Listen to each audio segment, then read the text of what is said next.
Por que é necessário ter um advogado para regularizar qualquer problema de imóvel? Seja muito bem-vindo, querido aluno, seja muito bem-vinda, querida aluna, a mais uma lição prática. Eu sou o professor Marcel Rulli. Nos últimos anos, faço com que advogados faturem os maiores honorários da advocacia, regularizando qualquer problema de imóvel em qualquer lugar do Brasil. E com isso, faturando, sim, muitos honorários, porque tomam por base o valor do imóvel. Temos no Brasil 33 milhões de imóveis regulares, a maioria sem matrícula. Vulgarmente, as pessoas pensam, meu imóvel não está escriturado, mas em verdade é sem matrícula. E veremos na lição de hoje o porquê esses imóveis estão esperando por advogados e advogadas que estejam verdadeiramente preparados para regularizar, dobrando o valor do patrimônio do cliente e faturando ótimos honorários assim. Vamos lá para a nossa lição prática, então. Primeira coisa que nós temos que ter em mente no Brasil, referente a imóveis, é que nós temos dois cadastros. Exatamente isso. Um não é chamado de cadastro, um é chamado de registro, que é o registro de imóveis, onde fica registrada a famosa matrícula do imóvel, a famosa transcrição do imóvel, tá? Onde fica registrado ou deveria estar registrado. Então, esse é um cadastro de direito. Guarda essa informação aqui, tá? Cartório de registro de imóveis, fala assim para mim, é um cadastro de direito. Eu vou perguntar, querido aluno, querida aluna, o que é o cadastro no cartório de registro de imóveis? Perfeito, eu vi vocês falando aqui para mim, é um cadastro de direito. Ao lado do cadastro de direito, no Brasil, nós temos cadastros administrativos, tá? Os cadastros administrativos são basicamente aí três, vamos falar assim. O município, que reside no prédio da prefeitura, ele faz um cadastro municipal. Para que o município faz o cadastro municipal? Primeiro, para organizar a cidade, evitar enchente, cuidar da cidade, né? Segundo, para cobrar IPTU, contribuição de iluminação pública, taxa de lixo, ITBI e assim por diante. Então, só que o cadastro no prédio da prefeitura, mesmo o carnê do IPTU, estando em nome do seu cliente, o que manda? Fala assim, o cadastro de direito no cartório de registro de imóveis. Então, vamos lá. O que manda para o imóvel no Brasil? Isso. O escrito, vamos falar vulgar, igual o cliente fala, o escriturado, o imóvel escriturado. Quem que faz essa escritura? Está errado, tá? Esse termo. Estou falando aqui para você se comunicar assim com os clientes. O que faz um imóvel estar, entre aspas, escriturado, correto, é matriculado? É o cartório. Lá no prédio da prefeitura é um cadastro de direito, é uma excelente prova se o carnê do IPTU já está no nome do seu cliente paga esse carnezinho há 15, 20 anos, poxa, vou de placa para provar a posse dele, tá? Então, o primeiro cadastro administrativo para imóveis urbanos, é o primeiro e único, é, aqui no caso, de município, o prédio da prefeitura, onde mora o município. O segundo é o INCRA. O INCRA cuida dos imóveis rurais. Temos também, uma observação importante, a Secretaria do Patrimônio da União, a famosa SPU, Secretaria do Patrimônio da União. A SPU tem um papel importante quando se trata de imóveis da União aforados, famosos imóveis de marinha. Então, basicamente, no Brasil, são esses os três cadastros administrativos de imóveis, tá? São os três cadastros. Anota isso daqui, memoriza isso. Então, nós vimos o cadastro de direito, fala cartório de imóveis. O cadastro de direito, isso, cartório de imóveis. E o cadastro administrativo, fala município, INCRA e SPU, Secretaria do Patrimônio da União. Vamos lá. Então, cadastro de direito, cartório. Perfeito, vocês memorizam muito rápido, que orgulho. Cadastros administrativos? Nossa, estou ouvindo vocês aqui. Isso, município, isso, vamos lá. INCRA, perfeito. E SPU, Secretaria do Patrimônio da União. Que orgulho de vocês, queridos alunos, queridas alunas. Como eu me adiantei aqui, o cadastro de direito é o que manda, queridos alunos, é o mais importante. Porque ser proprietário de imóvel no Brasil é ter o nome na matrícula do imóvel. Isso está previsto expressamente no artigo 1245, que eu leio para vocês.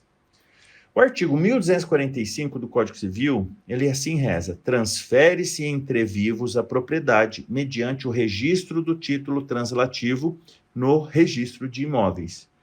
Parágrafo 1º. Enquanto não se registrar o título translativo, o alienante continua a ser havido como dono do imóvel. No parágrafo 2º, olha o que diz: enquanto não se promover por meio de ação própria a decretação de invalidade do registro e o respectivo cancelamento, o adquirente continua a ser havido como dono do imóvel.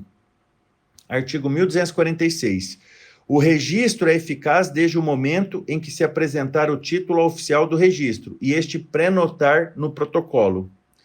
Então é o seguinte: o que manda no Brasil para dar segurança de propriedade? É o nome na matrícula, é o registro no cartório de registro de imóveis.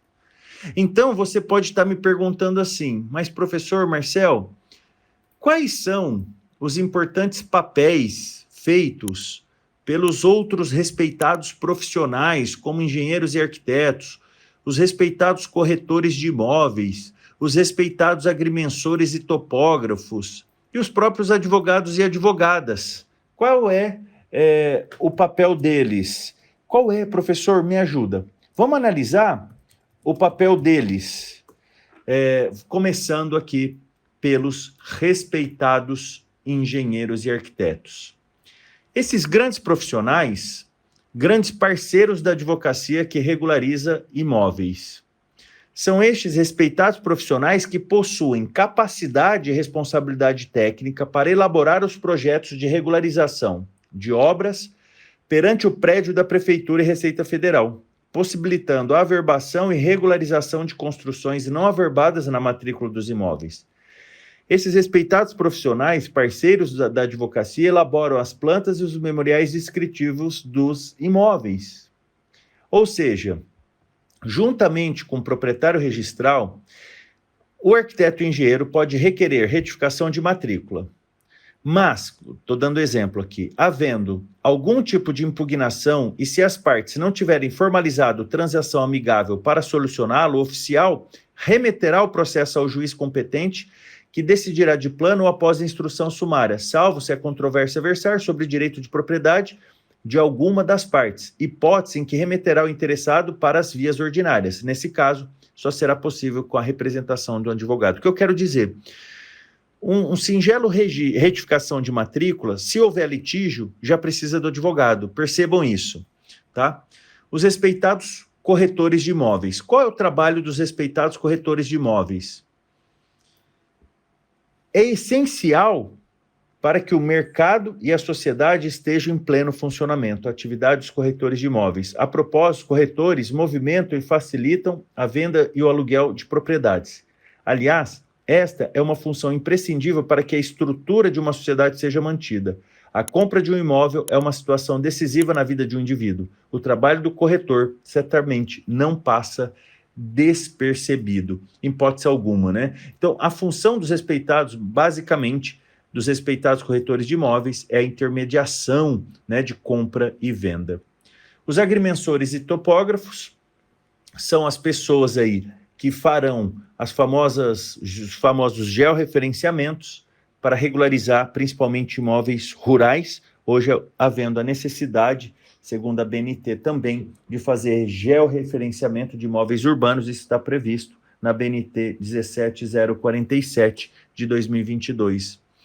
E os advogados e as advogadas? Os advogados, nos termos do artigo 103 do Código de Processo Civil, são a profissão que representa em juízo, né, o advogado regularmente inscrito na OAB, o cliente. Ou seja, qualquer simples litígio que as outras respeitadas profissões enfrentarem, sejam com vizinhos que não querem assinar, sejam com as partes, a regularização do imóvel terá que ser judicializada, ou seja, só poderá ocorrer mediante representação de advogado. Mas não é só quando houver litígio que o advogado será essencial para regularizar qualquer problema de imóveis. Como sabemos, temos no Brasil 33 milhões de imóveis regulares que não possuem nem matrícula nem transcrição no cartório de imóveis. Assim, para criar uma matrícula para o imóvel, somente pela advocacia será possível, porque o caminho é uso capião, seja judicial ou extrajudicial. Quer ver outro exemplo que traz muita irregularidade de imóvel? A venda de imóveis feita por herdeiros de forma totalmente errada, sem ter aberto o inventário. Ou seja, a cada dia, mais e mais imóveis, entre aspas aqui, tá, entram na irregularidade por descumprirem os trâmites legais de sua transferência, que no caso de herdeiros, somente poderia ser feita após a abertura de inventário. Lembrando que a abertura de inventário, ainda que seja extrajudicial, somente pode ser feita mediante a representação de um advogado.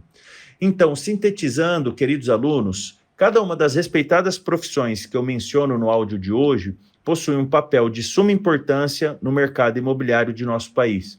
Quanto à regularização de imóveis, quando tratamos de construções irregulares, desmembramentos, fusões de matrícula, etc., que não haja um litígio entre os proprietários registrais e seus vizinhos, poderão ser realizadas sem a presença de um advogado. Agora, a regularização de imóvel para criar matrículas para estes 33 milhões de imóveis regulares do país depende da advocacia mediante os procedimentos judiciais e ou extrajudiciais, que só podem ser iniciados pelo advogado, tais como uso capião, adjudicação compulsória judicial ou extrajudicial, inventário judicial ou extrajudicial, etc. Note-se que todas as profissões possuem, cada uma em sua área, um papel fundamental e importante, e cada tarefa exercida por cada profissão não é mais importante ou menos importante, ou seja, nenhuma das respeitadas profissões se sobrepõe à outra. Em verdade, todas as profissões aqui mencionadas devem trabalhar em parcerias e em conjunto, até porque, em muitas ocasiões, todos dependerão um do outro. Um grande abraço. Fique com Deus e com licença.